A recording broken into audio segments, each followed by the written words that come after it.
నమస్తే రమ్మగారు. నమస్తే జయ. ఏదైనా ఒక మంచి కథ చెప్తారా? చంద్రవదన కథ చెప్తాను. కాశ్మీర దేశాధిపతికి లేక లేక ఒక సౌందర్యవతైన కూతురు కలిగిందట. చందమామల ఉందని చంద్రవదన అని పేరు పెట్టారు. ఈ అమ్మాయి పతివ్రతల కథల్లో ఈ కథ చెప్తారు. ఓకే. అయితే ఈ అమ్మాయి భలే ముచ్చటగా ఉండేది. ఎంత ముద్దుగా చూసేవారు అట. చిన్న పిల్లకి ఏదైనా ఇట్లా అంటే చాలు బాధపడిపోయేవాళ్ళు అమ్మా నాన్న. లేక లేక కలిగితే ఇది కొద్దిగా యావగా ఉంటుంది పాపం. ఇప్పుడు కూడా కనపడతాం కదా అట్లా. ఒకే పిల్ల ఉంటే మన పంచప్రాణాలు దాని మీదే ఉంటాయి. ఎంత బాగానో చూసుకునేవాళ్ళు. అయితే చక్కగా చదివిచ్చారు అమ్మాయిని. ఈ విద్యాభ్యాసాలు అప్పుడు క్రమంగా అమ్మాయికి జగం మిథ్య, బ్రహ్మమే సత్యము అలాంటి భావాలు కలగటం మొదలుపెట్టినాయి. భగవంతుడే సత్యం, ఇదంతా మిథ్య, ఇదంతా జగన్మాయ, ఈ మాయలోంచి బయటపడపోవాలి అని సన్యాసం మీద ఆసక్తి కలిగి ఉంది పాప. ఓకే. అయితే ఏదైనా వివాహము అని సంకల్పిస్తే అమ్మాయికి నచ్చేది కాదు. ఎందుకు వచ్చిన వివాహం, సంసారం నుంచి సన్యాసంలోకి వెళ్ళిపోతే సరిపోతుంది అలా భావించేది. ఒకసారి భృగు మహర్షి వచ్చాడు. వస్తే భృగు మహర్షి వీళ్ళ దేశానికి వచ్చినప్పుడు రాజుగారు తమ సంస్థానంలో కొంతకాలం ఆ రాజ్యంలో అట్టు పెట్టుకున్నారు భృగు మహర్షి. భృగువుని విశేషంగా సేవించడానికి చంద్రవదనని నియోగించారు. మనం దూర్వాస మహాముని కుంతీదేవి సేవించిందని చెప్పుకుంటాం కదా పురాణంలో, మహాభారతంలో. అలాగే ఇక్కడ ఈ చంద్రవదన ఏం చేసింది, భృగు మహర్షిని అనుసరించి ఉండి ఆయనకు కావాల్సినవి చూసి ఆయనతో మహాత్మా జీవుడి వల్ల ఉపయోగాలు ఏమిటి అట్లా కనుక్కుంటే ఆయన మెల్లిగా అమ్మాయికి ఏం బోధించాడంటే, స్త్రీలకి వివాహమే ముఖ్యమైనది. కేవలము వివాహం చేసుకుని సంతానాన్ని కనడం కోసమే స్త్రీలు జన్మించారు. పాతివ్రత్యాన్ని పాటించటమే స్త్రీలకి చేయవలసిన పుణ్యకార్యము. భర్తగా లభించిన వాడు ఎవడైతే భర్త అతనిని అనుసరించి ఉండాలి. అప్పుడే స్త్రీలకి మోక్షం లభిస్తుంది. మోక్ష సాధన సులువు స్త్రీలకి. మగవాడైతే చాలా కష్టపడాలి, వాడు ఎన్నో కర్మలు చేయాలి, తపస్సు చేయాలి, ఈ గృహస్థాశ్రమాన్ని శ్రద్ధగా చేయాలి. స్త్రీలకు కష్టం లేదు, తపస్సు కష్టం లేదు, పతిని అనుసరించి ఉంటే చాలు. మన పతివ్రతల కథలన్నీ ఇలాగే కనపడతాయి మనకి. పాతివ్రత్యం కేవలం భర్తను అనుసరించి ఉండటం వల్లే అనసూయాదేవి, లోపాముద్రాదేవి వీళ్ళంతా తరించారు. సప్తర్షి మండలంలో మనకు అరుంధతి నక్షత్రం ఉందంటే ఎలా ఉంది? ఆ భర్తను అనుసరించడం వల్ల ఉంది. ఇలా చెప్పేసరికి ఈ అమ్మాయికి వివాహం చేసుకోవాలని పుట్టింది. నాకు ఇంకోలా మోక్షం రాదు, సన్యాసం నేను తీసుకోలేను, స్త్రీలకు అర్హత లేదని చెప్పారు. స్త్రీలకు దేనికి అర్హత ఉంది? వివాహం చేసుకోవటం, భర్తను అనుసరించడం. భర్త మాట జవదాటకూడదు, అతన్నే సేవించాలి, అతను పాదాలు స్మరించుకోవాలి, అంతే.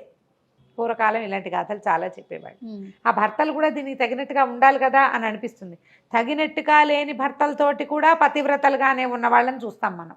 అంతే. వాళ్ళు ఎలా ఉన్నా క్రమంగా పతులు మారిపోతారు ఎప్పటికో. అప్పటి వరకు వీళ్ళు మోయాల్సిందే. అయితే అమ్మాయి వివాహం చేసుకుంటానని నాన్నకి ఏం చెప్పిందంటే, నాకు 5 ప్రశ్నలు ఉన్నాయి, నా ప్రశ్నలకి సమాధానం చెప్పిన వాళ్ళని భర్తగా పొందుతాను నాన్న.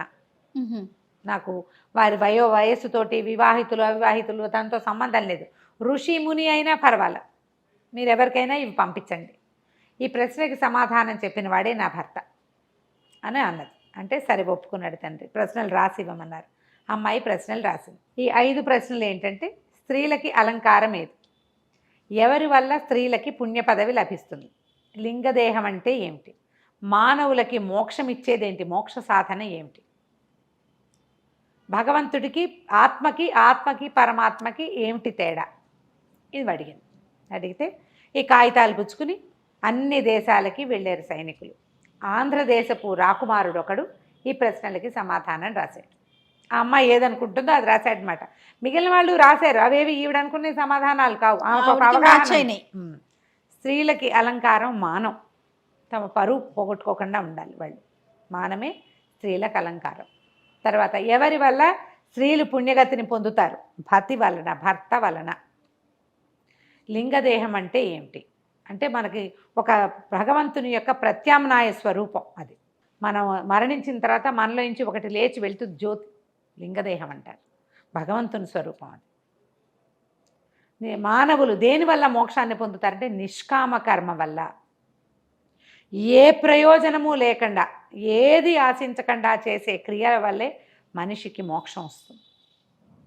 ఆత్మకి పరమాత్మకి ఏమిటంటే, పరమాత్మ తామరాకు మీద నీటి బొట్టు, ఆత్మ ఆ తామరాకు అని రాశాడు. రాసేసరికి ఆమెకు ఎంతో నచ్చాడు. విందుడు అతని పేరు. అయితే ఇతనికి విందుడు ఆల్రెడీ వివాహితుడు. సరే కబురు చేశారు, మా అమ్మాయి మిమ్మల్ని వివాహం చేసుకుంటుంది చంద్రవదన, మీరు రండి అని చెప్పారు. చెప్తే అతను నేను వివాహితుడిని అని ఉత్తరం రాస్తే మాకు అభ్యంతరం లేదు.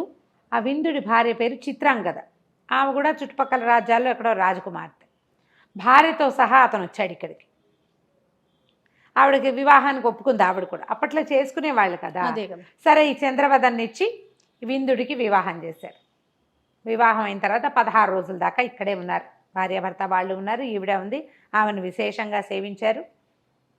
వివాహం అయిపోయి 15 రోజుల తర్వాత తమ రాజ్యానికి బయలుదేరారు. బయలుదేరితే బోల్డ్ అన్ని వజ్ర వైఢూర్యాలు, నగలు, నాణ్యాలు, అశ్వికులు, రథాలు, గుర్రాలు, అశ్వాలు, అక్కడి నుంచి ఏమో ఏనుగులు బహుమానంగా ఇచ్చాడు కాశ్మీర దేశపు రాజు. బోల్డంత కుంకుమ పువ్వు, అక్కడ లభించేటువంటి సుగంధ ద్రవ్యాలు అన్నిటితోటి పంపించారు. ఎక్కడ కాశ్మీర దేశం, ఎక్కడ ఆంధ్రదేశం, ప్రయాణానికి సమయం పడుతుంది కాదు. ఇలా వెళ్తూ ఉంటే ఒక అడవిలో పటకుటీరాలు అవి వేసుకుని ఆగేవాళ్ళు. రాత్రిపూట కొన్ని చోట్ల ఆగి విశ్రాంతి తీసుకోవడం, తెల్లవారు లేచాక మళ్ళీ ప్రయాణం సాగించేవాళ్ళు. గుర్రాల్లో ఉన్నా కూడా ఇప్పటికి కార్లలాగా లైట్లు ఉండవు కదా రథాల్లో, అందుకని పడుకునేవాళ్ళు. సైనికులు వాళ్ళు వీళ్ళు ఉన్నారు కాబట్టి రాత్రి దాకా ప్రయాణం చేయడం, రాత్రిపూట ఎక్కడో చోట విశ్రాంతి తీసుకోవటం. అదేదైనా అడవి చాలా అందంగా ఉందనుకో 2 రోజులు అక్కడే ప్రయాణం లేకుండా విశ్రాంతి తీసుకోవటం, మళ్ళీ బయలుదేరటం. 20 రోజులు పడుతుంది, 1 నెల రోజులు.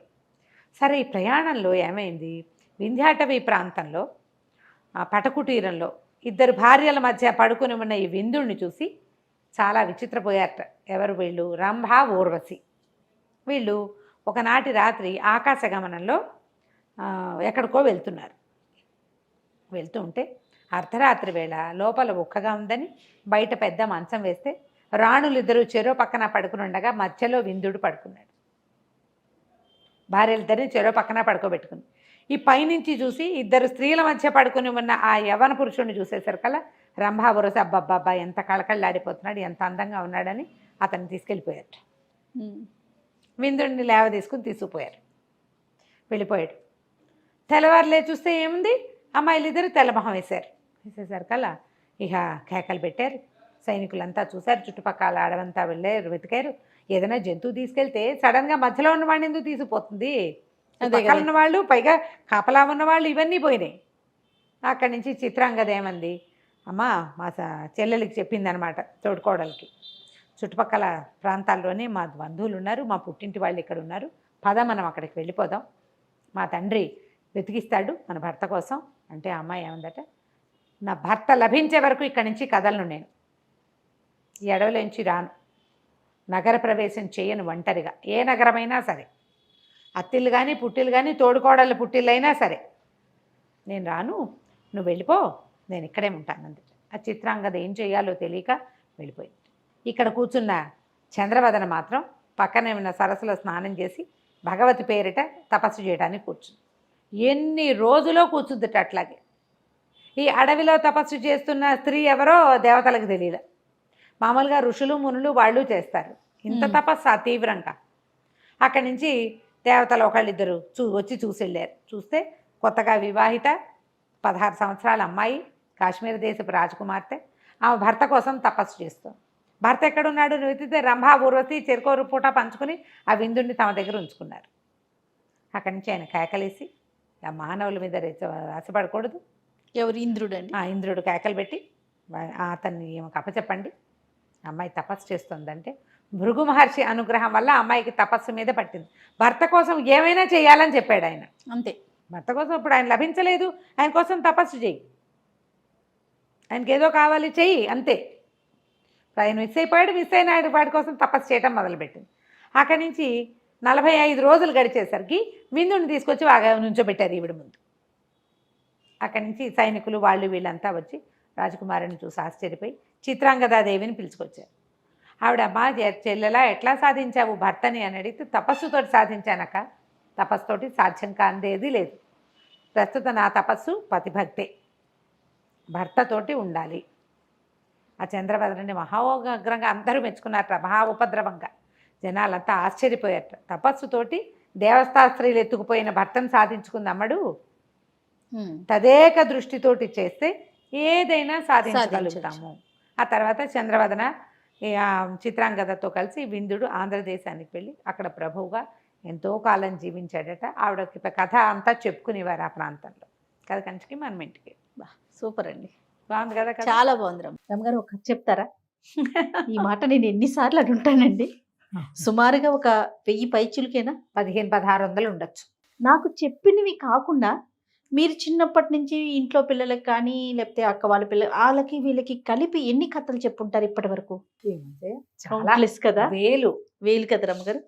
అంటే ఇప్పుడు చూడు, నీకు చెప్పేవి కాకుండా చెప్పనివి, చెప్పడానికి పెద్దగా కుదరనివి, వీళ్ళేనివి బోల్డన్ ఉంటాయి కదా. మీరు చదివినవి, నేను చదివినవి చాలా ఉంటాయి. నేను ఇంక ఎన్నో నావెల్స్ చదివాను.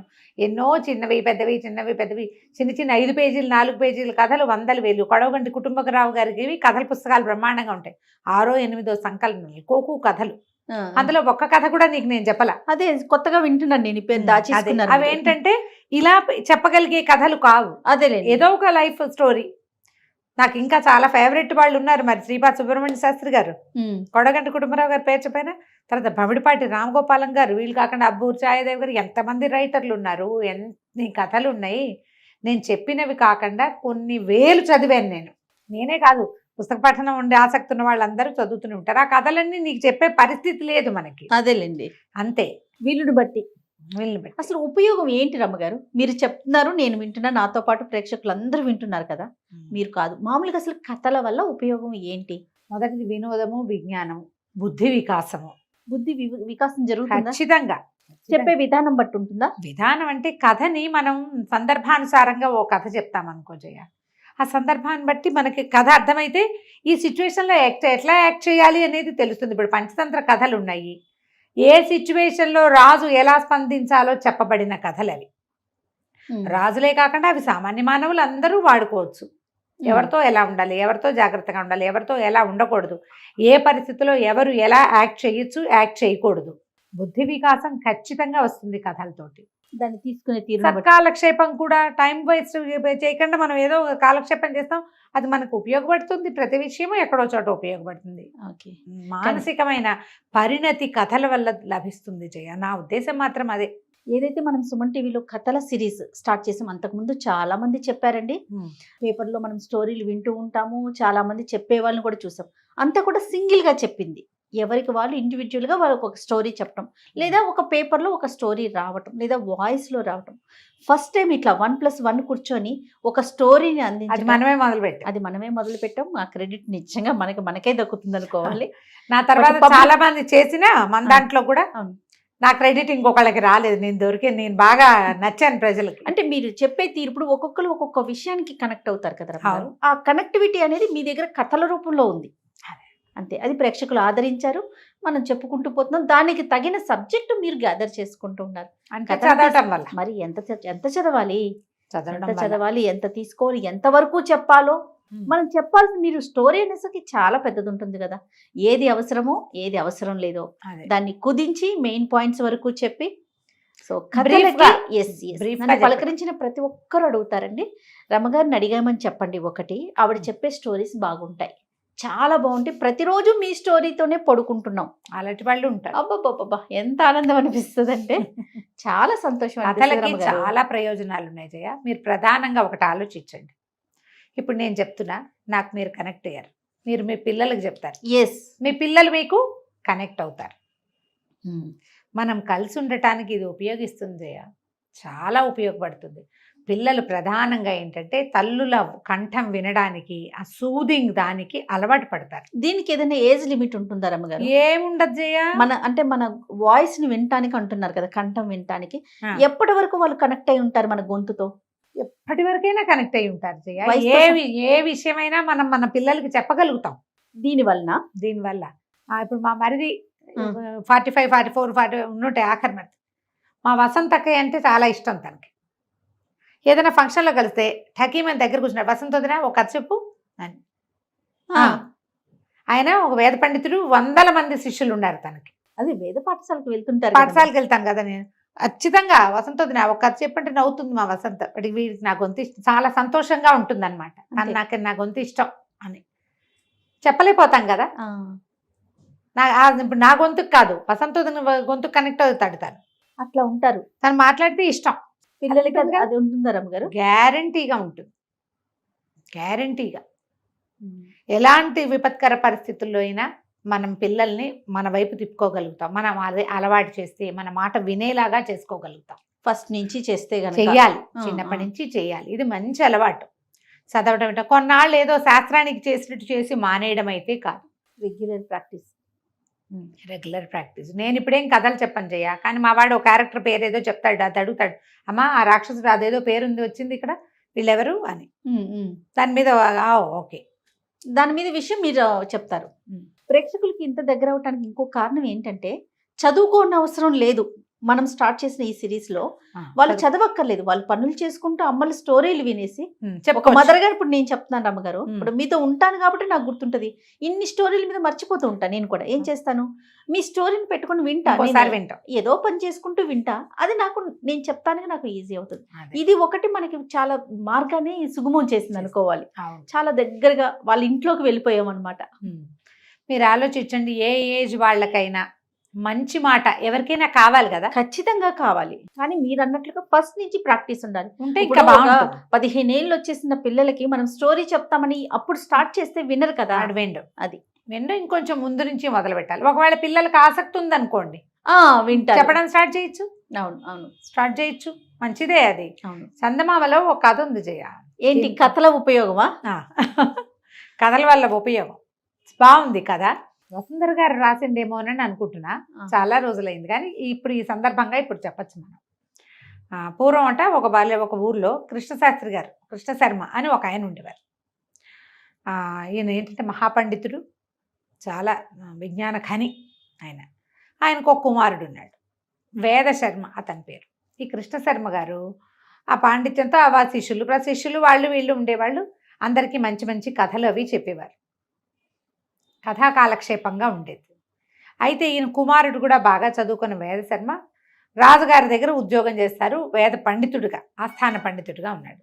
తండ్రి తాలూకు ఈ పద్ధతి అతనికి పెద్ద నచ్చేది కదా. సాయంకాలం అయ్యేసరికి వాకిట్లో ఎవరో జనం చేరేవాళ్ళు, అందరికీ మంచి మంచి కథలు చెప్పేవారు. ఈయన జీవన రహస్యాలు బోధిస్తూ ఉంటే, ఎందుకు నాన్న ఇట్లా కథాకాలక్షేపం చేస్తావు,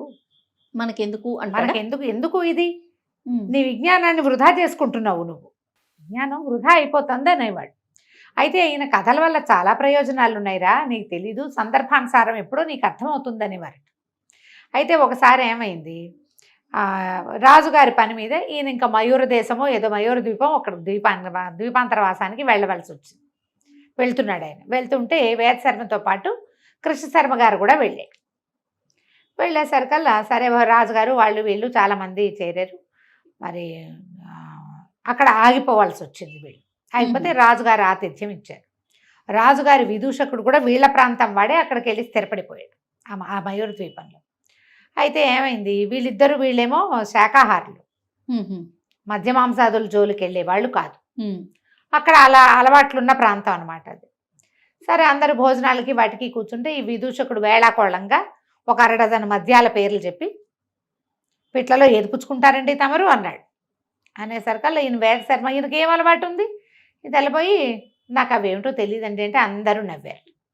అయితే రాజుగారు లాంటి పెద్ద మనుషులు నవ్వలేదు, కానీ మిగిలిన వాళ్ళంతా నవ్వారు. అయితే ఈ కృష్ణ శర్మ గారు చెప్పారు, తండ్రి ఉన్నాడు కదా, ఇలాంటిది ఒక కథ ఉంది. పూర్వం ఒక రాజహంస ఒకటి ఒక అడవిలో ఉన్న కొంగల చెరువు దగ్గర ఆగింది. కొంగలు రాజహంసకి ఆతిథ్యం ఇచ్చాయి. ఈ ఆతిథ్యం ఏంటంటే, బాగున్నావా, ఏ ఊరండి మీది కనుక్కున్న తర్వాత, ఏమన్నా తింటారా, నత్తలు తింటావా, పీతలు తింటావా, ఎండ్రకాయలు తింటావా, చిన్న పొన్న చేపలు ఉన్నాయి అవి తింటావా అని కొంగలన్నీ అడిగినాయి. అడిగితే రాజహంసంది అవేమిటో తెలీదు, నేను అవన్నీ తిన్ను అనేసరికల్లా కొంగలకి, ఇంత చక్కగా ఉన్నావు, అవేవి తినకుండా నువ్వు ఎట్లా బతుకుతావు అంటే, లేత తామరతూళ్ళు తింటాను అని చెప్పింది. కొంగలు ఆశ్చర్యపోయినాయి. అలాగే ఉంటుంది అన్నాడు. అనగానే చుట్టుపక్కల వాళ్ళంతా విరగబడి నవ్వారు. ఇప్పుడు ఈయనకి మద్యం తెలియకపోతే ముందు నవ్వు ఎక్కిరిచ్చారు, అది కూడా తెలియదా అని. ఇప్పుడు చూడు, కొంగ హంస కదా, హంసలు ఎక్కడుంటాయి, అవి మానస సరోవరంలో. అవును. కొంగలకేముంది, ఊరి బురదలో కూడా తింటాయి. అవును. ఇప్పుడు తిననిది గొప్పదా, తినేవి గొప్పవా? చూడు కథలో ఎట్లా వచ్చిందో. దాంతో అందరు నవ్వారు. రాజుగారు కూడా పక్కపక్క నవ్వేశాడు. విదూషకుడు సర్దు కోరుకున్నాడు. సర్దుకునేసరికి సరే మొత్తానికి భోజనాలు గిజనాలు అయినాయి. వీళ్ళు ఇంక కొద్ది రోజులు ఉండవలసి వచ్చింది. మళ్ళా విదూషకుడు పిలిచాడు తమ ఇంటికి భోజనానికి. భోజనానికి పిలిచినప్పుడు చెప్పాడు, నేను ఇవన్నీ తినేవాడిని తాగేవాడిని కాదండి. మనం ఏ ప్రాంతంలో ఉన్నామో ఆ ప్రాంతంలో నేర్చుకోవాలి. ఇక్కడికి వచ్చాకే నేర్చుకున్నాం. మన ప్రాంతాన్ని బట్టి కదా మనం మారాలి. మీరు ఇక్కడ ఎక్కువ కాలం ఉండాలంటే మాంసం తినం మద్యం తాగమంటే ఎట్లా కుదురుతుంది అని అన్నాడు. అనేసరికల్లా తండ్రి వైపు కుతూహలంగా చూస్తున్నాడు కుమారుడు, ఏం కథ చెప్తాడు అని. ప్రజలంతా కూడా చూస్తున్నట్టు, ఆయన చుట్టూతా ఉన్న వాళ్ళంతా. ఈయన అన్నట్ట, పూర్వం ఒకసారి రైతు గొడ్లను తోలుకుని వెళ్ళాడు అడవికి. ఒక సింహం ఆహారం కోసం వాటి వెనకబడింది. అది గొడ్లశాలలోకి ప్రవేశించేసరికి రైతు తెలివిగా తలుపు మూసేశాడు. సింహాన్ని లోపల పెట్టేసి లోపలికి ఉండిపోయింది సింహం. గొడ్లన్నీ బయటే ఉన్నాయి. బయట తలుపేసి ఉంది కదా. 2 వారాల పాటు సింహం లోపలే ఉంది. తలుపు తీయ బోల్డంత గడ్డి ఉంది, చాలా గడ్డి ఉంది. జనప గడ్డి ఉంది, ఎండు గడ్డి ఉంది. సింహం నకనకలాడుతూ అలాగే ఉంది. 2 వారాల తర్వాత తలుపు తీస్తే బతుకు జీవుడానికి తన ఆహారాన్ని వెతుకోవడానికి పోయింది. కానీ నువ్వు ఈ పరిస్థితి ఇది వచ్చింది కాబట్టి, నాకు ఆకలిస్తుంది కాబట్టి, ఇక్కడ ఏది దొరకదు కాబట్టి అక్కడ ఉన్నదే తింటానంటే సింహాలు అలా ఎందుకు చేస్తాయి? ఈ మాటకి అందరికీ నవ్వొచ్చు. ఏమిటి అర్థం? నువ్వంటే ఏదైనా మేస్తావు, నేను మెయ్యను, మేము సింహాలం అలాంటివి. చూడు ఎంత అర్థం వచ్చిందో. సూపర్. నిశ్శబ్దంగా ఊరుకున్నాడు విదూషకుడు. అయితే ప్రయాణంలో తండ్రిని అడిగాడు, నాన్న నువ్వు కథలు ఎంత బాగా చెప్తావు, ఎంత సందర్భోచితంగా చెప్పగలిగావు. నువ్వు ఏమీ అనకుండా, ఒక్క పరుషవాక్యం అనకుండా అవతల వాడి నోరు ముయించేశావు నాన్న కథలతోటి.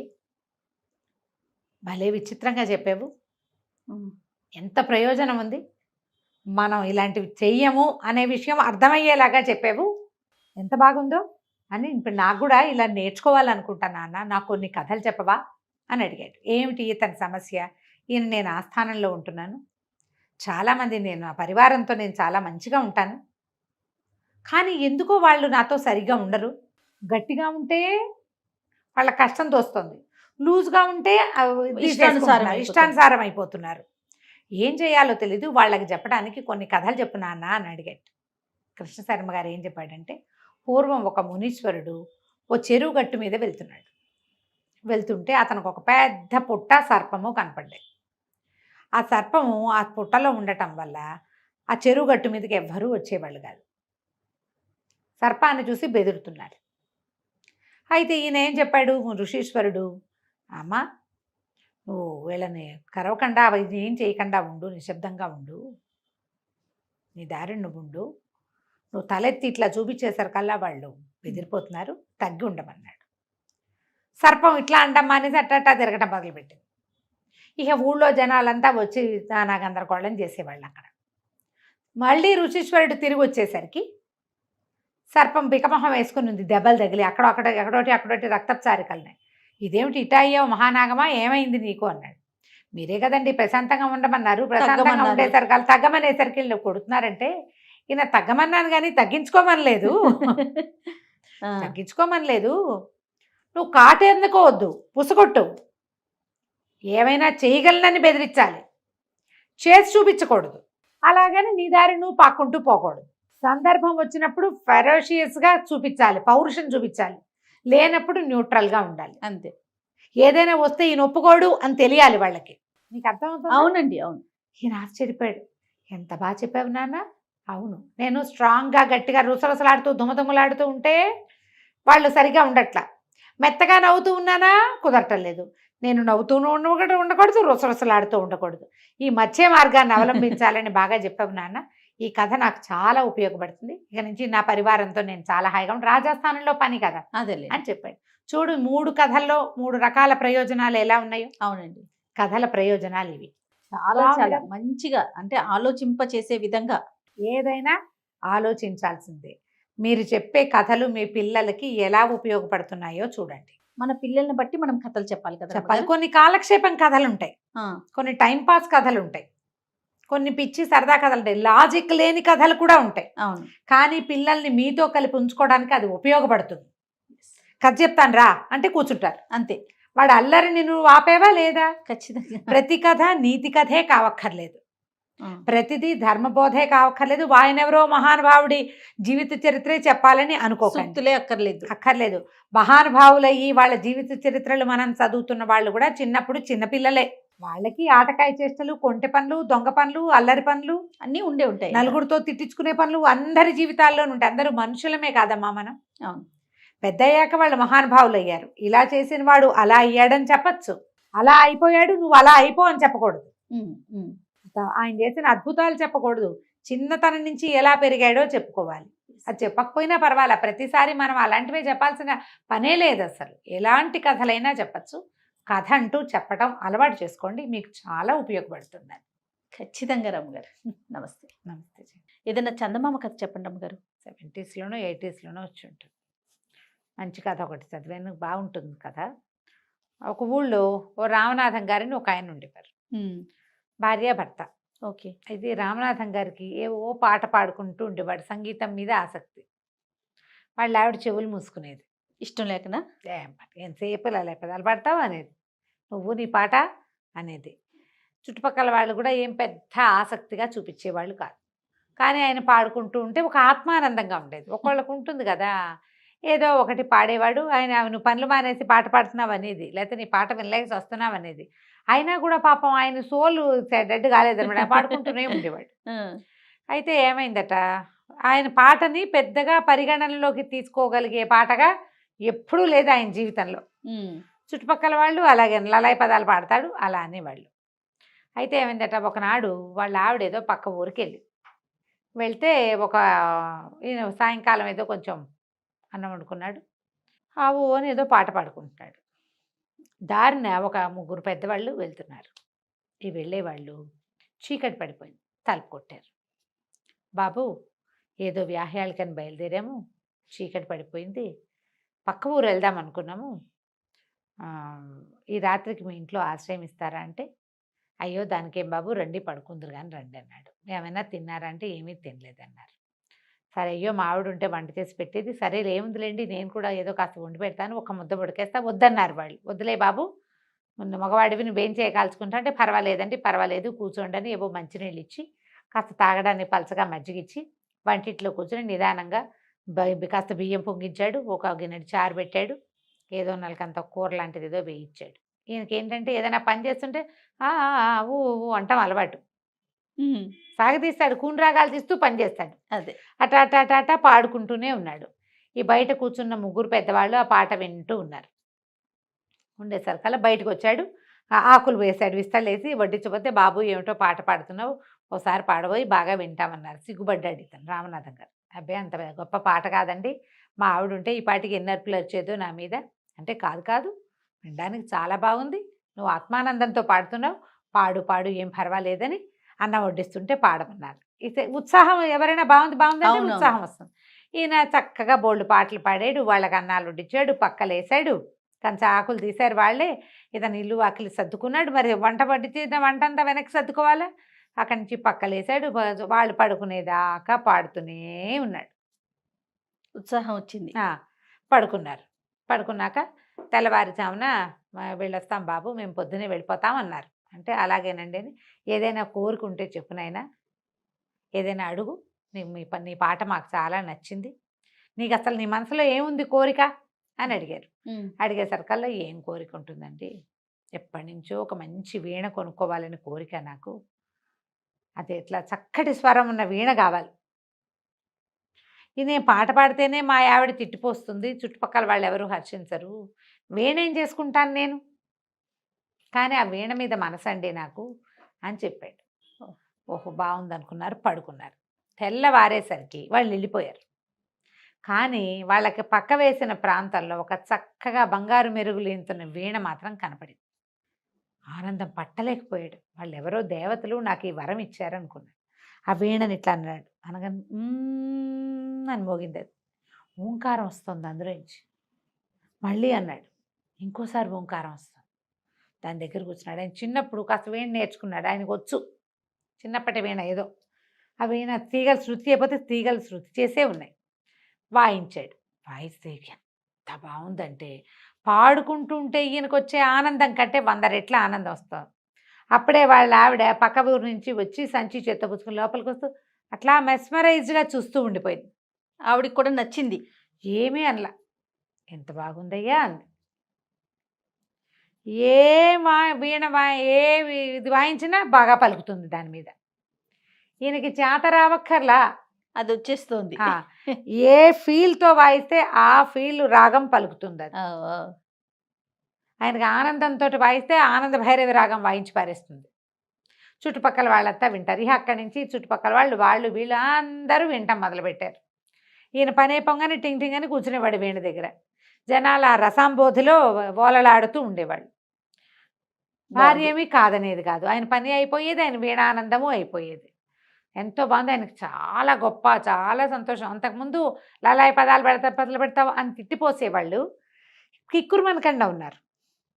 దాంతో ఒక ఏమంటారు, ఒక మెట్టు ఎక్కాడు అనుకుందాం, అలా అయిపోతాం. అందరూ శభాష్ అంటుంటే ఎలా ఉంటుంది జయ? ఏనుగెక్కినట్టు ఉండదు.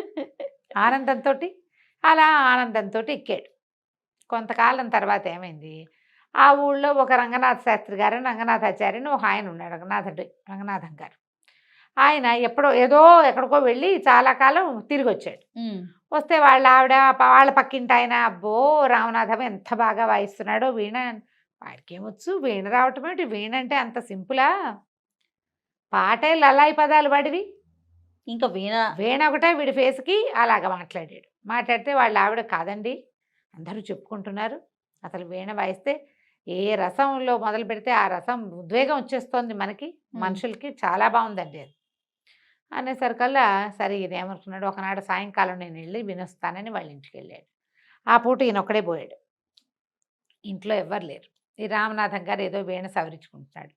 ఏమిటో నువ్వెంతో బాగా వాయిస్తున్నావుట, మరి ఏదైనా ఒకటి వాయిచ్చు వింటామన్నాడు. అనేసరికల్లా అంతకుముందు ఈ రామనాథం గారికి తెలిసి రంగనాథ శాస్త్రి ఎప్పుడు ఇతన్ని విమర్శించబడి, ఆయన ఒక పాటి గాయకుడు.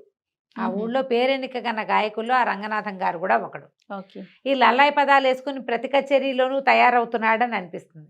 మనకి ఎలా ఉంటుంది జయ, ఒక పేరెన్నిక కన్న వాళ్ళు 10 మంది ఉన్నారనుకో, ఒక అప్కమింగ్ వాడినో లేకపోతే ఏదో ప్రయత్నం చేసేవాడినో చూస్తే చిన్న చూపుగా ఉంటుంది. అవును, వీడు ఎక్కాడేమిటి మాతో పాటు స్టేజ్కి అనిపిస్తుంది.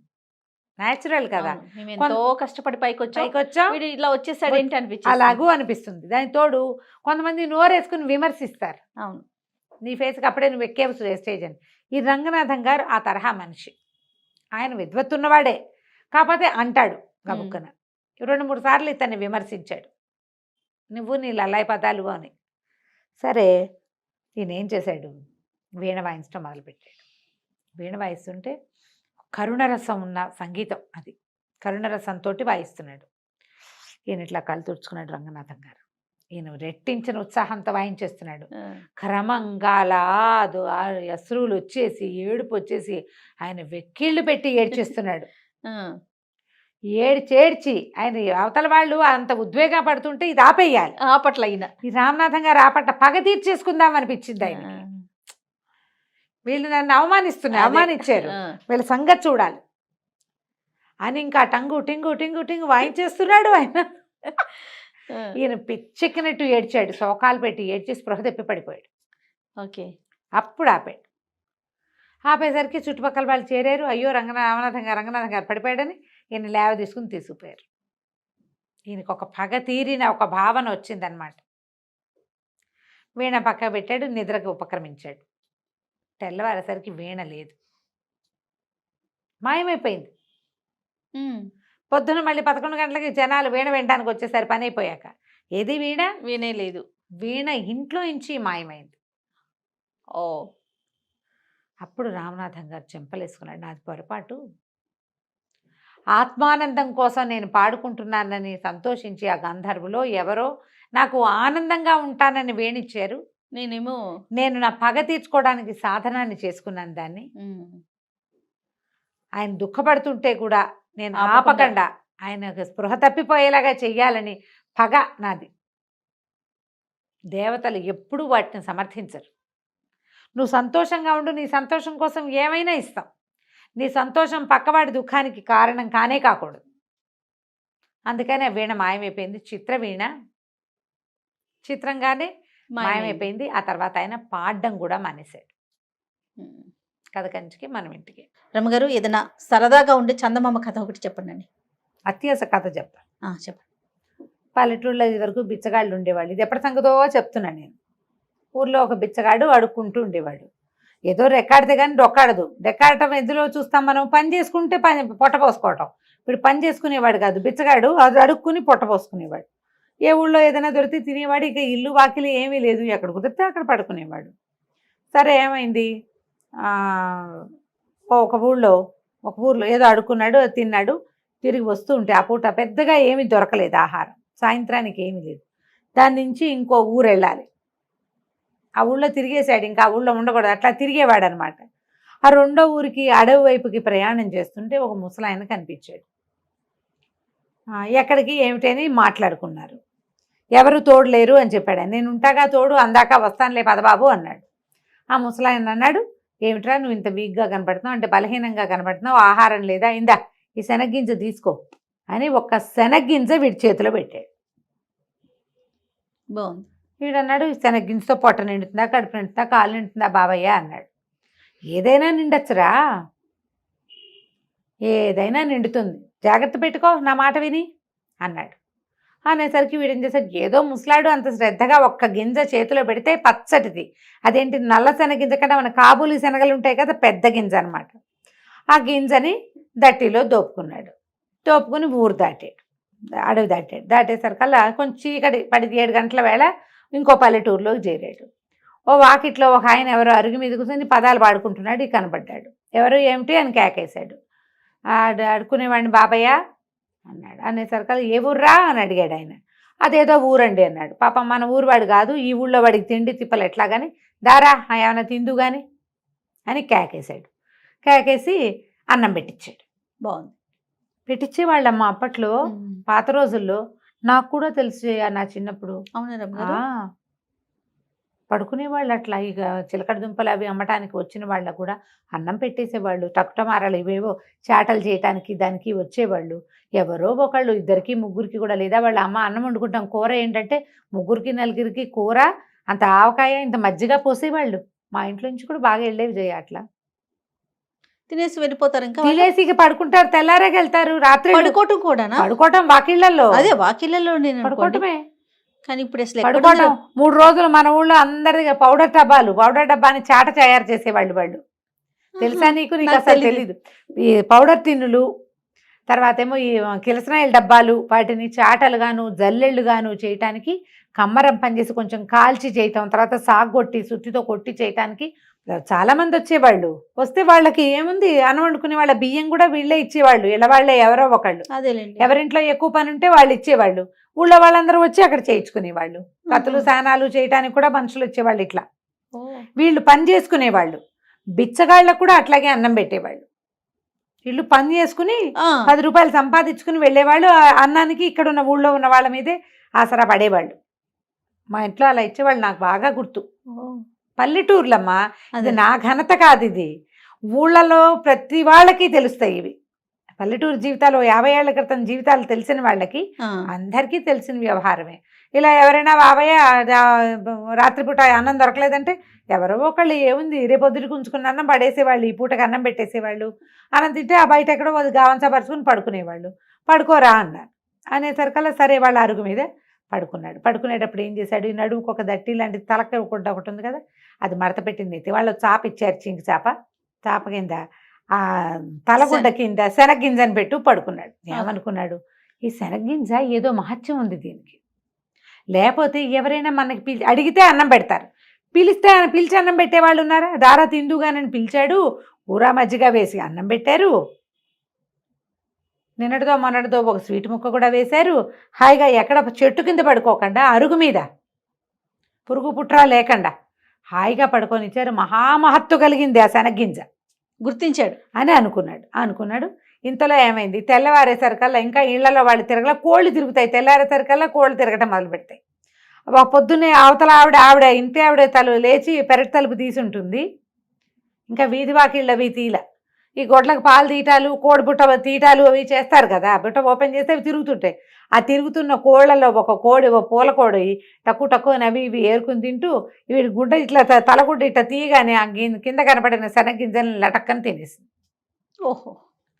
లబో దిబోమన్నాడు, మీ కోడి దొంగ మొహంది నా గింజ తినేసింది, అది మహత్తు కలిగిన గింజ, ఆయన ఎవరో మహానుభావుడు ఇచ్చాడు అని కేకలు పెట్టి గోల్ చేశాడు. ఇంట ఆయన అన్నాడు, ఏం చేతుండ్రా, పోని ఒక సేరు శనగలిస్తాను తీసుకో అంటే, కాదండి నాకు ఆ మహిమ గల శనగ్గింజే కావాలి, ఆ గింజ వల్లే నాకు రాత్రి అన్నం పుట్టింది, నేనేదో ఒక సంచిలో పడేసిన అన్నం తినేవాడిని, ఆకేసుకుని అన్నం తిన్నా రాత్రి దానివల్లే, కాబట్టి నాకు కుదరదన్నాడు. అనేసరికి ఆయన విసుగుబుట్టి, ఏ కోడిరా నీ శనగింజ తినది అని అడిగి, ఆ తెల్లపోలు కూడా దాన్ని తీసుకుపోన్నాడు. వాళ్ళ ఇంట్లో బోళ్ళు కోళ్ళు ఉన్నాయి. ఈయన కోడిని వెంబడి పెట్టుకుని వెళ్ళాడు. కోడిని వెంబడి పెట్టుకున్నాడు. ఆ పూట వాళ్ళు వెళ్ళేటప్పుడు కాస్త చద్దన్నం ఏదో పెట్టారు, అది తినేశాడు. మరి అన్నం కూడా లభించింది. కోడి ఒకటి లభించింది ఎక్స్ట్రా, గింజ వల్ల కోడి వచ్చింది. బాగుంది. కోడిని మోసుకుంటూ పోయాడు, చంకలో పెట్టుకున్నాడు. దానికి కొంచెం మనం అలవాటు అవ్వాలి కదా, మధ్యలో ఎక్కడో పడుకున్నప్పుడు దాని కాలుకో తాడు కట్టి ఓ సన్నది గావంచాని పేని సన్నగా వచ్చే ముఖ చించి పేని తాడు కట్టి తన దగ్గరే ఉంచుకున్నాడు. సాయంత్రానికి ఇంకో ఊరు చేరాడు. ఈ ఊర్లో చాలా పెద్ద కమత ఉన్న ఒకళ్ళ వాకిట్లో కూర్చున్నాడు. కూర్చుంటే వాళ్ళు అన్నం పెడతామన్నారు. సరే, అక్కడ వాళ్ళవే బోళ్ళు కోళ్ళు తిరుగుతున్నాయి. తన కోడిని కూడా కట్టేసి తన దగ్గర పెట్టుకున్నాడు. వాళ్ళు ముద్ద అన్నం పెట్టారు. వాళ్ళ వాకిట్లో పడుకున్నాడు. పడుకుంటే తెల్లారేసరికల్లా ఏమైంది, తెల్లవారేసరికల్లా వాళ్ళ కోళ్ళ గంప తీశారు. ఊళ్ళల్లో ఇలాగే కదా జరుగుతాయి. ఆ కోళ్ళన్నీ తిరుగుతుంటే వీడి కోడి వీడు కూడా ఏం చేశాడు, కాస్త మాగనగానే ఇద్దరు కళ్ళు తెరిచి కోడి తాడు కూడా తీసేసాడు. అది పోయి అక్కడ ఉన్న కోళ్ళతో తగాదా పెట్టుకుంది. కోళ్ళు ఎక్కరిస్తే పొట్టాడుకుంటాయి, ఇది అటు పొట్టాడుకుని ఇటు పొట్టాడుకుని అక్కడ వాళ్ళకి బోల్డంత కమత, బోల్డన్ని ఆవులు గేదెలు గొడ్లు ఉన్నాయి.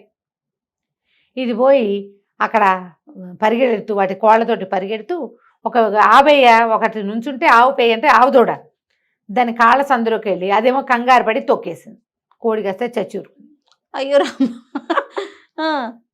చచ్చిపోయేసరికల్లా మరి ఏం చేయాలి, బయటకు వచ్చాడు. చూసుకున్నాడు, అమ్మో నా కోడి చచ్చిపోయిందో అని గోల పెట్టాడు. ఇది మహత్తు కలిగిన కోడి, దీనివల్లే నాకు అన్నం పుట్టింది అన్నాడు. వాళ్ళు ఇంకో 4 కోళ్ళు ఇస్తాను తీసుకోరా అన్నారు. ఆహా, చివరికి ఆ ఇంటి ఆయనకి విసుగుపుట్టి, కోడి సరేలే ఇది మేము కూర అనుకుంటాం కానీ ఇప్పుడు అది ఏ 50 అయితే కోడిని తన్నేసిందో తొక్కేసిందో దాన్ని తను తీసుకుపోరా అని. కోడి కాస్త దూడపిల్ల అయింది. దూడపిల్ల అనకూడదు, దూడ అంటేనే పిల్ల, పిల్ల అంటే పిల్ల, 2 పేదాలు ఉండకూడదు, ఆవు దూడ. ఈ దూడ మెడలో పలుపు తాడు ఒకటి కట్టారు, వీటి చేతిలో పెట్టారు. అది పాలు వదిలేసింది, ఆ మాత్రం ఉంది, పాలు తాగే దూడ కాదు, కొంచెం పెరిగింది. సరే, ఆ దూడని వెంబడి పెట్టు తీసుకుపోయాడు. 3వ రోజు ఈసారి ఒక పెద్ద కామందు గారి వాకిట్లో ఆగాడు. వాళ్ళు దూడను చూసి కొంచెం ముచ్చటపడ్డారు. ఆ ఇంట్లో వాళ్ళంతా సరదా పడ్డారు. అబ్బో దూడ వల్లే బాగుందిరా, ఆవు దూడ ఎక్కడ తెచ్చావు ఏమిట్రా, మాకు డబ్బులు ఇస్తాము ఇవ్వరా అంటే, అబ్బాయి లేదండి ఇది చాలా అదృష్ట ఆవు దూడ అన్నాడు. సరే, వాళ్ళు కూడా ఆ దూడకు 2 గడ్డి పరకలేసి వాళ్ళు వీడికి అన్నం పెట్టారు. రాత్రి పొట్ట నిండిపోతుంది, ఎక్స్ట్రా వస్తున్నాయి. సరే, ఏమైంది, తెల్లారాక వీడికి వాళ్ళు సర్దిపోస్తామన్నారు. దూడ అటు ఇటు తిరుగుతుందని మెళ్ళకు కట్టిన తాడు పలుపు తాడు వదిలేశాడు. అది అటు ఇటు తిరుగుతూ వెళ్ళి గుర్రాలు ఘాట్లో గడ్డి మేస్తుంటే పోయి ఆ గడ్డి పరకలకి ఆశపడి ఆ గుర్రాల వైపుకు పోయింది. పోయేసరికల్లా ఏమైంది, ఒక గుర్రం మహాపెంకె, రణపెంకెది, మామూలు పెంకితనం కాదు దానికి. ఆ పెంకెగా గుర్రం కాస్త అటు ఇటు తిరుగుతున్నటువంటి 50ని వెనకాళ్ళతో ఒక్క తన్ను తన్నింది. ఈ దూడ ఎగిరి అవతల పడి కళ్ళు వాల్చేసింది. రామా, వీడు లబో దిబోమన్నాడు బిచ్చగాడు, పడేస్తున్నాడు. బంగారం అంటే 50 ఇటు అయిపోయింది, మేమేం చేతును అంటే, వాడు ఇంకో 50 ఇస్తాను రా, పోనీ ఇక్కడే ఉండు, నువ్వు పని చేసుకుందు కానీ అంటే, పనికి నేను చేయనండి, నాకు వచ్చినాయి ఇవన్నీను, హాయిగా అన్నం వస్తుంది అనేసరికాలు వాళ్ళకి విసుగుబుట్టి, ఈ మకురు గుర్రం ఇది ఎలాగో మాట వెందు చావదు, గుర్రాన్ని తీసుకుంటావురా అన్నారు. ఇంతుండే ఆవు దూడ ఎక్కడ, అంత ఎత్తుండే గుర్రం ఎక్కడ, గుర్రాన్ని ఎక్కడైనా అమ్ముకుంటే డబ్బులు వస్తాయి. సరే, ఇది బాగానే ఉందని మరి గుర్రాన్ని తీసుకెళ్తానండి అన్నాడు. గుర్రాన్ని తీసుకుని నడిపించుకుని తీసుకెళ్తా మొదలుపెట్టాడు. ప్రతి వాళ్ళకి వీడి గుర్రం నచ్చుతుంది. ఎంత బాగుందో. సరే ఈసారి ఏమైంది, ఒక సత్రానికి వెళ్ళాడు. అయితే వాళ్ళు ఏం చేశారు, వీడికి ₹1 కూడా ఇచ్చారు. గుర్రం ఇచ్చి రూపాయి ఇచ్చారా? ₹1 ఇచ్చారు ఊరికే. ఆ పూట అయితే ఆ రోజు ముందు రోజు అక్కడక్కడ అడుక్కున్న డబ్బులు కూడా ఉన్నాయి, వాడి దగ్గర డబ్బులు ఉన్నాయి కాస్త. ఓ సత్రం దగ్గర ఆగాడు. మరి ఇప్పుడు గుర్రానికి మాలిషు దాణా గీణా కావాలి. ఎవరి వాకిట్లోనే ఆగితే దానికి తిండి వాళ్ళేం పెడతారు? అంతే కదా. సత్రంలో అయితే తనకు అన్నం పెట్టి తన దగ్గర డబ్బులు ఉన్నాయి కదా, దానికి ఏదో దాణా పెడతారు అనుకున్నాడు. సరే ఏమైంది, ఈ గుర్రాన్ని ఓ పక్కన కట్టేశాడు, లోపలికి వెళ్ళాడు. సత్రం వాళ్ళు చూస్తే ఏమైంది, ఆ సత్రం యజమానికి ఒక పిల్ల ఉంది. వీడికి ఏమొచ్చింది బుద్ధి, ఇప్పటిదాకా వాటంతటా అవి జరిగినాయి. ఏదో ఒకటి చేసి ఈ సత్రం యజమాని మాయ చేస్తే వీళ్ళకు ఒక పిల్ల ఉంది, పిల్ల నుంచి పెళ్లి చేసి తన సత్రంలో ఉంచుకుంటారనుకున్నాడు. ఇప్పటిదాకా కాకతాళీయంగా జరిగినాయి. వీడికి ఆశ పుట్టేసింది. ఇప్పుడు ఆశ పుట్టి ఎలాగైనా ఈ గుర్రాన్ని ఏదో ఒకటి చేసైనా మీ వల్లే అయ్యిందని అనాలనిపించేసింది. అనిపించి సరే ఏం చేశాడు, మా గుర్రానికి దాణా భోజనం పెట్టండి, అవి పెట్టండి, ఇవి పెట్టండి అన్నాడు. ఇతనికి ఒక కూతురు ఉంది కదా, ఈ పిల్ల కొంచెం యాక్టివ్ పిల్ల. అదేం చేసింది, ఓ చెరుగడ తీసుకెళ్ళి ఆ గుర్రానికి అందించింది. ఇది ఒక గట్టు మీద నిలబడే చెరుగడ అందించేసరికల్లా అదేదో ఇట్లా పొరపాటున దాని గొంతులో గుచ్చుకున్నట్టు అయింది. గుర్రం కాస్త మెడవాల్చేసింది. అది ఆరోగ్యకరమైన గుర్రం కాదు. ఇక వీడు అరిచరిచి కేకలు పెట్టి పోట్లాడాడు. ఇక మామూలుగా పోట్లాడ. సత్రం యజమాని కాదు, అతను గుమస్తా. ఆ సత్రం నడుపుతాడు, జీతం రాళ్ళకే పనిచేస్తాడు. ఏం చేస్తారు వాళ్ళు, గుర్రం ఇంకోటి కావాలంటే ఎక్కడి నుంచి ఇస్తారు, నాకు ఇంకో గుర్రం కావాలన్నాడు. గుర్రం మేము ఇవ్వలేం బాబాబు, ఏదైనా ఇంకోటి చెప్పండి, ఏదైనా ఇంకోటి చెప్పండి అంటే, అయితే ఓ పని చేయి, నీ పిల్ల ఉంది కదా, నీ పిల్లవలే గుర్రం చచ్చింది కాబట్టి పిల్లనిచ్చి పెళ్లి చేయి మాకు అనేసరికల్లా వాళ్ళు అన్నారు, అట్ట ఎట్ట కుదురుతండి, మీకు వాళ్ళు ఎవరో గుర్రాన్ని తాడొచ్చి ఊడతెచ్చి మీ చేతిలో పెడితే అది మీ వెనకాల నడిచి వచ్చింది, పిల్ల కదా, పిల్లని అడుగుతాం, మా పిల్ల ఒప్పుకుంటుందో ఒప్పుకోదు. సత్రం గుమాస్తా అయితే ఒప్పుకోవాలి, పిల్లని అడగాల్సిందేనన్నాడు. సరే వాళ్ళ అమ్మంది, అడిగేదేమిటి పిల్లని, అదే ఒప్పుకుంటుంది, ఏం పర్వాలేదులేండి నేను ఒప్పిస్తాగా అంది. అన్నాక ఏమైంది, సరే ఇద్దరు ఏదో మాట్లాడుకున్నారు. మర్నాడు పొద్దున చెప్పింది, అల్లుడు గారు మీ అంత మహానుభావులు ఇంకెవరూ లేరు, మీ గుర్రాన్ని బదులు మా పిల్లని ఒప్పుకున్నారు, మా పిల్ల మాత్రం రాకాశం ఉండ కానీ అది ఒప్పుకోవటం లేదు, ఓ పని చేద్దాం, దాన్ని ఏం చేస్తానంటే సంచిలో వేసి మూట కట్టేస్తా, పిల్లని మోసుకెళ్ళిపోండి మీరు ఎక్కడో చోటికి, ఎక్కడికైనా తీసుకెళ్తే ఇక చచ్చినట్టు మీతో పాటే ఉంటుంది, అది రాకాసి పిల్ల విందు మాట.